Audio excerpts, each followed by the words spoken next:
Saya tahu hukum juga, tahu prosedur saya pun orang sekolahan. Iya, terus ada sertifikat tadi kan.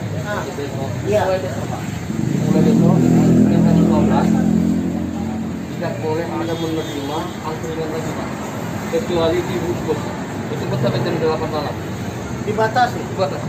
Macam mana? Kita nggak ada jualan. Sebentar. Macam mana kehidupan anak-anak bini saya coba? Siapa? Pemerintah ada ngasih bantuan. Ada kasih bantuan sama Bobi. Edi Ramayadi ada kasih bantuan sama kami. Kasih imbauan, kasih bantuan sama rakyat kecil. Jangan menindas rakyat kecil. Ah, itu pesan aku ya. Sampaikan sama si Bobi, sampaikan sama Edi Ramayadi. Ya, sampaikan. Anak saya 5, mau sekolah bayar, mau ambil rapot bayar. Kalau saya tutup, kalau omset nggak ada, macam mana untuk bayar yang lain-lainnya?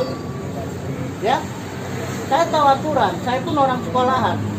Ya, saya nggak mau ikutin aturan pemerintah. Saya merokok nggak, saya minum nggak, saya cek paling bersih dibandingkan yang ada di sini semua. Saya paling bersih. Ya, saya nggak mau ikutin semua. Ya.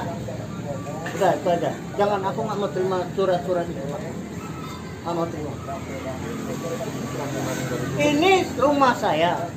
Ya, saya kontrak sama abang ini 3 tahun. Kalau mau tutup ini, balikkan uang kontrak saya berangkat. Sampaikan sama pimpinan-pimpinan yang ada. Ya, rekam cakap saya rekam.